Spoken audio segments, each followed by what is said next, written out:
elle-même un peu.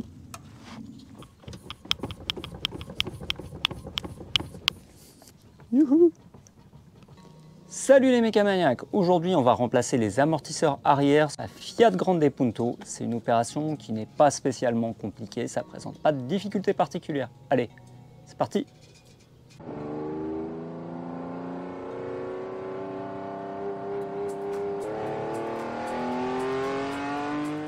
Pour rappel, celle-ci c'est une Grande Punto 1,4 litre T-Jet. Elle a pas loin de 200 000 km, 195 actuellement, et à l'arrière les amortisseurs sont complètement morts. Rien qu'en conduisant de manière normale, tu sens qu'il y a un truc qui va pas. Donc c'est vraiment le moment de les remplacer. En appuyant à peine, tu vois, l'amortisseur ne présente presque plus aucune résistance. Donc là ils sont complètement morts. C'est pas du tout obligatoire, mais moi je vais tout remplacer. Je vais remplacer les amortisseurs que j'ai pris en TRW. Vu ce que j'ai pu constater de mon côté pour TRW ces derniers temps, je sais pas si c'est un bon choix, mais ça fait un petit moment que je les avais déjà achetés. Je sais pas si ça se verra et je sais pas si c'est un bon présage, mais c'est marqué Made in France. On va se dire que ce produit-là, il sera bon, je l'espère. J'ai pris les coupelles, ça c'est pas forcément obligatoire de les remplacer, mais comme il y a une pièce en caoutchouc à l'intérieur, et que la voiture elle a 17 ans, je me dis que autant changer les amortisseurs, autant changer ça. Et j'ai également pris le cache-poussière et une butée neuve. Donc la coupelle, je l'ai pris en Phoebe et ça, je l'ai pris en KYB.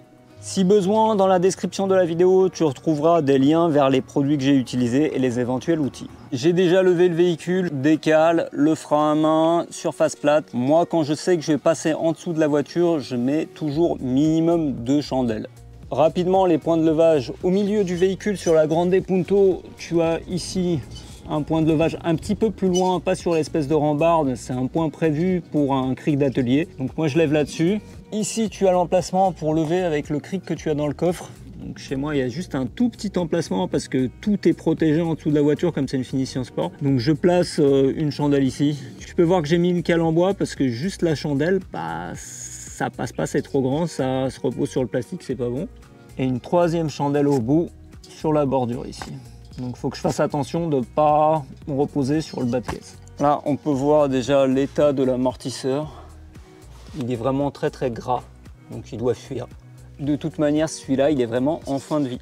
Petite remarque avant démontage, il y a une vidéo qui traîne sur YouTube où tu as un mec qui remplace les amortisseurs arrière et il galère avec la butée, il s'embête à l'enficher dans la coupelle. Et ce qu'il faut savoir, c'est qu'il n'y a pas besoin d'emboîter cette pièce-là là-dedans parce que ça tient librement, tu vois, regarde, hop. Ça tient juste avec la résistance qu'il y a sur la tige en fait. Il n'y a pas besoin d'enficher quoi que ce soit au bout. Alors c'est assez simple, en haut on a 2 vis pour remplacer l'amortisseur et en bas il y en a une ici, voilà. Par contre ici pour moi il y a un truc étrange parce que normalement il me semble pas qu'on a accès à cette vis là. En principe il faut dévisser ici, dégager un petit peu cette partie là pour avoir accès à cette vis là. Donc ça je sais pas si c'est d'origine ou c'est quelqu'un qui s'est aménagé une facilité pour y accéder. Là on est côté passager et tu peux voir qu'on n'a pas accès à cette vis là. Et ici si tu fais côté passager, il faudra que tu fasses attention. Ici il y a un petit cache et là derrière il y a le canister. En dessous de ce cache là tu as un orifice qui doit très probablement servir de mise à l'air pour le canister. Donc il faut faire attention à ne pas faire tomber des trucs à l'intérieur. Moi perso je vais profiter de l'occasion pour enlever le passage de roue, pour laver tout ça. On ne fait pas ça tous les 4 matins, mais je pense que c'est l'occasion de dégager toute la boue qu'il peut y avoir ici. Donc pour le passage de roue, tu as des espèces de fixations comme ça en plastique. Ça c'est une empreinte classique de 10 mm. Donc tu en as une là, 2, 3 et ici 4. Et il y a également 4 vis. De ce côté-là, il y en a une au fond là. Et du côté du pare-choc, il y en a 1, 2, 3. Une petite boîte pour mettre toutes les vis, c'est mieux, et tous les écrous. Donc ceux qui sont en plastique, ça va tout seul.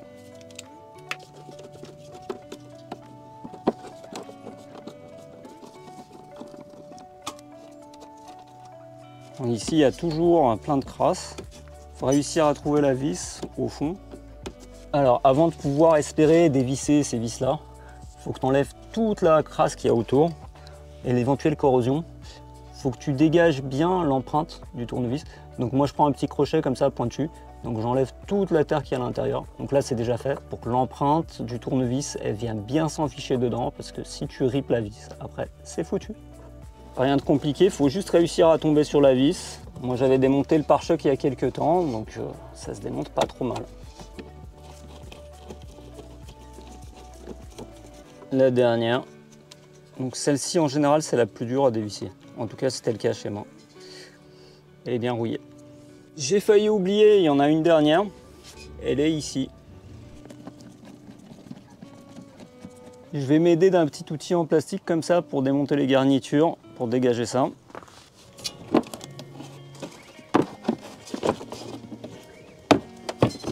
Et je ne sais pas comment ça se fait, j'ai l'impression qu'il est déjà ressorti ici. C'était pas comme ça avant.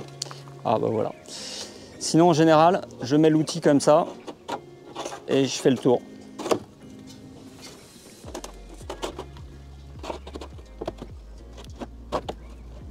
Et le plus embêtant, ça va être ici, comme moi j'ai un bas de caisse. Quand il n'y a pas de bas de caisse, c'est beaucoup plus facile.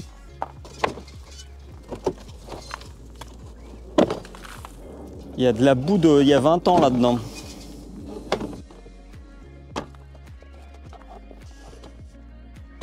Et voilà, je vais pouvoir mettre un petit coup de Karcher là-dessus. Ça fera certainement pas de mal. Et là, c'est pareil. Je vais pouvoir nettoyer ça gentiment avec un petit coup de flotte. Et là, tu peux voir que mon silencieux est déjà en fin de vie. Malheureusement, ça sera un bon prétexte pour mettre un silencieux sport. Et là, tu peux voir que c'est une voiture écolo. Elle est remplie de terre. Il manque plus que les fleurs, en fait. Regarde. Alors j'ai protégé le disque et le système de frein avec un sac, même si je vais remplacer ça par la suite. Et je vais utiliser le Karcher, mais sans le mettre en marche en fait. Ça donne un jet pas trop puissant, mais qui lave quand même. Comme ça je vais éviter d'en mettre partout. Un petit coup de shampoing à base de savon noir. Surtout bien nettoyer ici. Il y a toujours plein de crasse ici. La boue emmagasine l'humidité, l'humidité va occasionner de la rouille, donc autant enlever tout ça. Là la difficulté ça va être de pareiller la carrosserie. Bon, ici de toute façon vu dans l'état dans lequel c'est déjà, ça ne changera pas grand chose. Le garde-boue en train de sécher, donc j'ai juste mis un coup de Karcher dessus pour enlever la boue. J'ai pas utilisé de savon, ni même de décontaminant en métaux pour désincruster les éventuelles poussières de plaquettes de frein. C'est pas une voiture de concours, l'intérêt c'est juste d'avoir quelque chose de propre. Et surtout du côté interne de ne pas avoir des tonnes de boue. Ici maintenant c'est beaucoup plus propre. J'ai également lavé l'étrier parce que je vais changer les freins par la suite et il est fortement encrassé par la poussière de frein. Donc pour pas foutre de produit dans la nature, j'ai mis un petit bac en dessous quand même. Et j'utilise ça comme produit. Neo Clean Jump, ça se trouve dans les stations Total, c'est pas un placement de produit, mais il fonctionne très bien celui-là. Donc ça a pas mal nettoyé l'étrier, il faudra quand même fignoler une fois que je l'aurai démonté. Et tu peux voir des petits points qui ressemblent à de la rouille. On pourrait croire que c'est la pièce de suspension qui rouille, mais en fait c'est pas le cas, c'est les résidus de plaquettes qui sont incrustés dans le métal qui commencent à rouiller. Donc pareil, j'ai mis du produit jante un petit peu pour enlever ça, j'ai enlevé une bonne partie mais il en reste. Je pense qu'il faudra un bon décontaminant ferreux pour arriver à bout de ça. En dessous du bras, je vais mettre un cric, histoire que le ressort de la suspension se détende pas trop.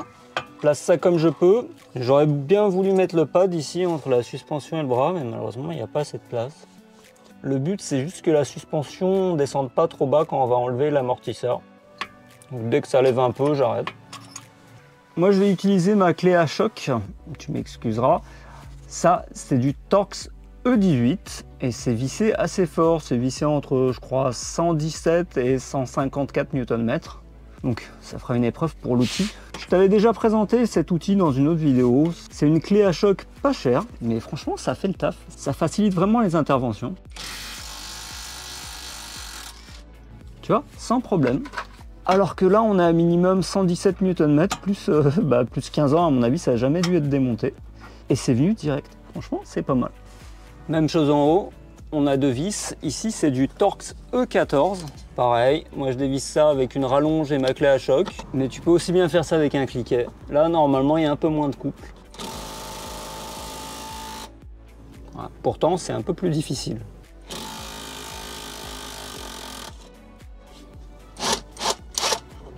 Alors vu l'état de la vis, ça m'étonne pas que ça avait du mal à venir. La deuxième, donc ça va pas tomber parce que j'ai laissé la vis en bas exprès.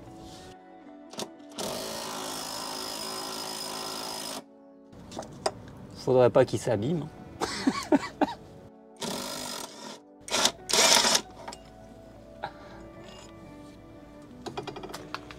Ah ouais, là il est vraiment bien. Il descend tout seul. Et maintenant je vais juste enlever la vis en bas qui est déjà dévissée. La vis en bas, elle a l'air un peu moins abîmée, juste sur le bout qui dépassait. Et voilà. C'est facile, hein?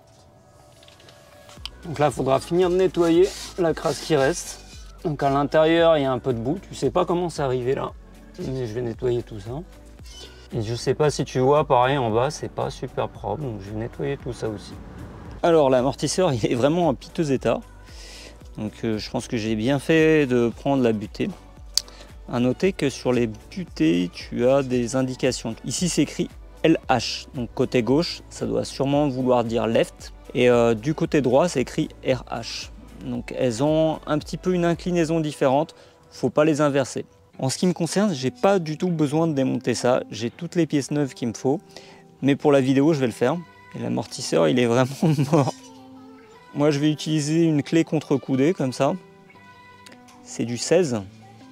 Donc il existe des clés spéciales pour démonter les amortisseurs. Moi, malheureusement, j'en ai pas. Et ici, chez moi, c'est pas du tout une empreinte ou quoi. C'est un plat en fait. Donc on va voir comment ça se démonte. Oh punaise!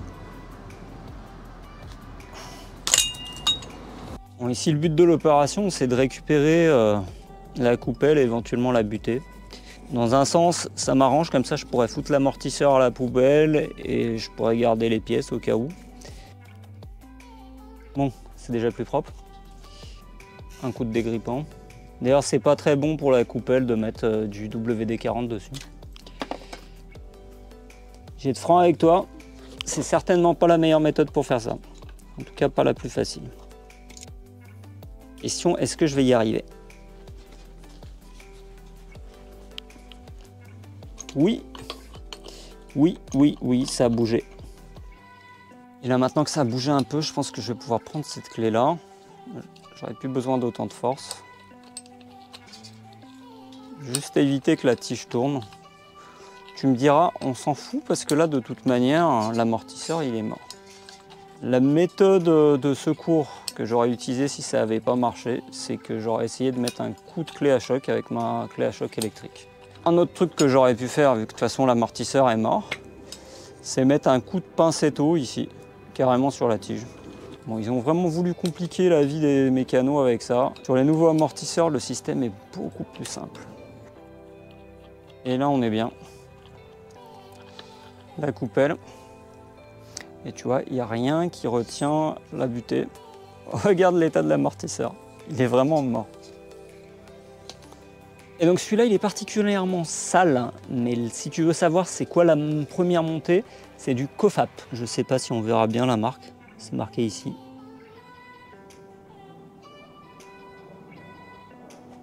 Et donc c'est bien des amortisseurs à gaz. C'est écrit dessus. Et là, tu auras du mal à le voir, mais c'est fabriqué Made in Brazil. On va commencer par la butée ou le cache-poussière.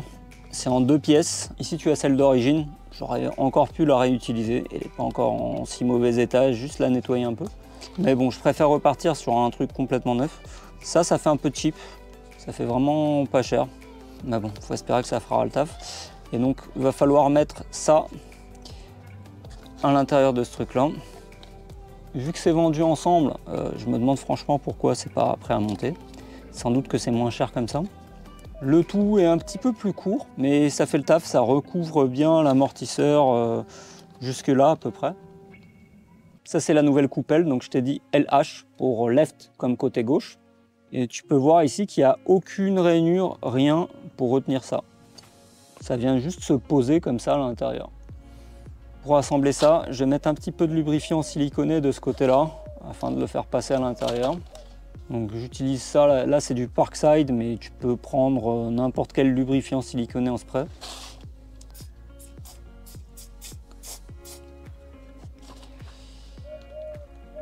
Comme papa dans maman.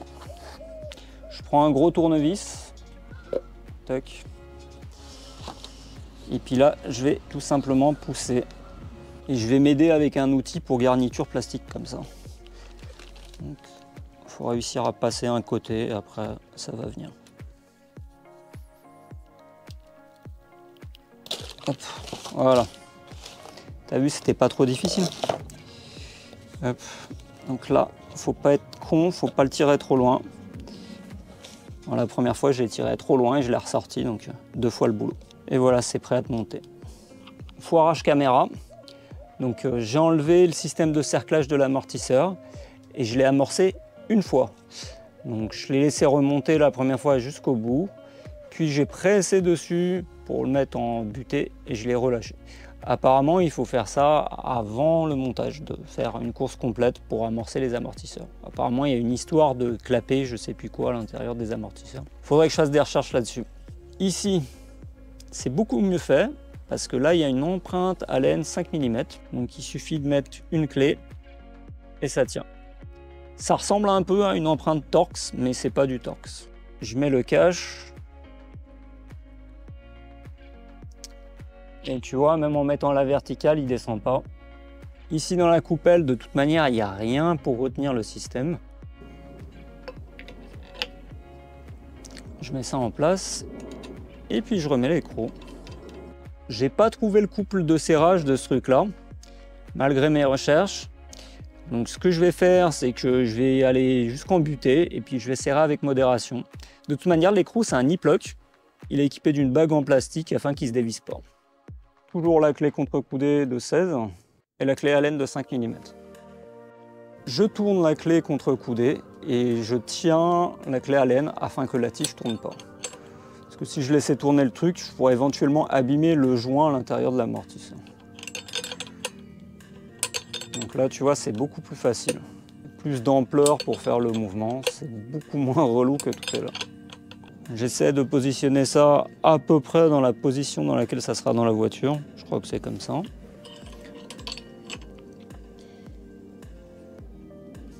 Là, je suis arrivé en butée. Je vais serrer assez fort, mais sans serrer non plus comme un bœuf. Ça commence à être compliqué parce que la clé tient que sur le bout de l'écrou et ça glisse un peu. Ça sera sûrement plus facile en mettant ça par terre comme ça. Donc je tiens toujours la tige et puis je tourne ma clé contre-coudée. Je pense que c'est bon. Et tu peux voir que le filetage il est assez long quand même. J'espère que ça va rien toucher à l'intérieur. Hors caméra, j'ai nettoyé tout ça, j'ai sorti au maximum la boue qui était agglutinée à l'intérieur. J'ai nettoyé toutes les vis, donc brosse métallique, je ne les graisse pas. Ça fait un moment maintenant que je graisse plus du tout les vis de suspension, tout simplement parce que c'est pas ce qui est recommandé par le constructeur. Les coupes de serrage sont préconisées à sec, donc si tu lubrifies tes vis, tu fausses les coupes de serrage. Tu étires les filetages, tu risques la casse. La meilleure pratique, et c'est ce qui est recommandé, c'est de remplacer ces vis à chaque démontage, à chaque remplacement. Par contre, vu les prix de ce genre d'accessoires en concession, je comprends que personne ne le fasse. Le maximum que moi je m'autorise à faire quand la vis est vraiment rouillée, c'est qu'après l'avoir brossée, je mets du WD-40 dessus, je la visse à son emplacement, je la dévisse, je la nettoie, je la revisse plusieurs fois jusqu'au moment où je vais pouvoir la visser jusqu'en butée à la main. Je nettoie à chaque fois le filetage, puis à la fin, je l'essuie, voire même je mets un coup de nettoyant frein pour enlever le reste des résidus. Je vais mettre en place ce bel amortisseur tout neuf.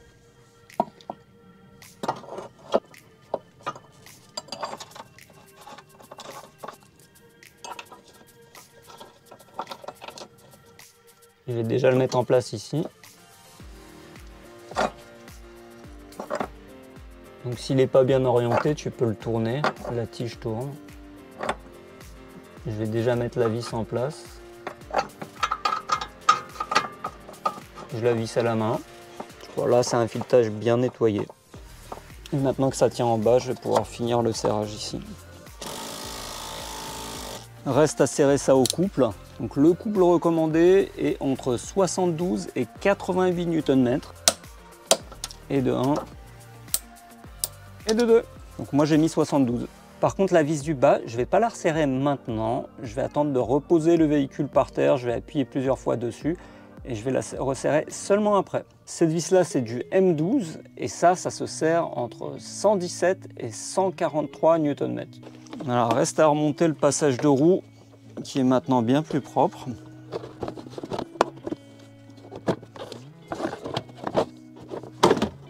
Ah voilà.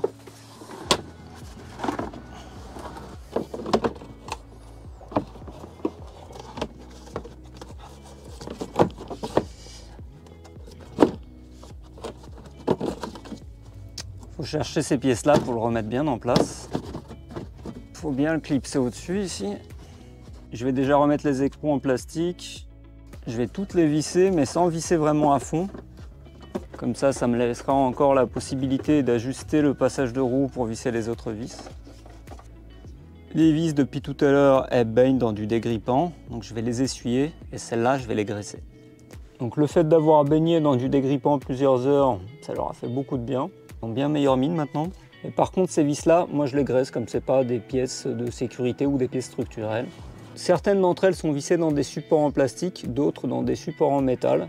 Mais je préfère les graisser comme ça, c'est le genre de pièce qui rouille et qui est difficile à démonter. Je mets une bonne dose de graisse de cuivre, tu peux mettre autre chose. Et je vais revisser ça. Si tu bricoles un peu, tu sais à quel point ça peut être la galère quand ces vis-là ne veulent pas se dévisser. Bon, je les ai toutes mis en place. Maintenant, je vais pouvoir ajuster ça et visser de manière définitive. C'est pas forcément évident de tomber bien dans le trou. Là, je maintiens contre le pare-choc et je visse à fond. Alors, j'ai déplacé le véhicule afin qu'il soit le plus plat possible, sur une surface la plus plane possible. J'ai dévissé un petit peu les vis en bas des amortisseurs afin qu'elles soient un petit peu libres. Maintenant, je vais appuyer plusieurs fois sur la suspension afin d'être sûr que ça se mette bien en place. Puis, je vais resserrer ça au couple. Youhou!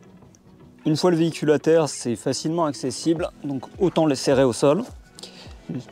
Il est vrai que j'ai pas trouvé de préconisation qui disent qu'il faut serrer ça au sol. En même temps, j'ai pas trop cherché. Mais vu comment c'est conçu, je pense qu'il est nettement préférable de serrer les vis qui sont bas au sol, dans la position de marche. Donc c'est toujours notre douille E18. Donc déjà, je serre ça comme ça avec mon cliquet.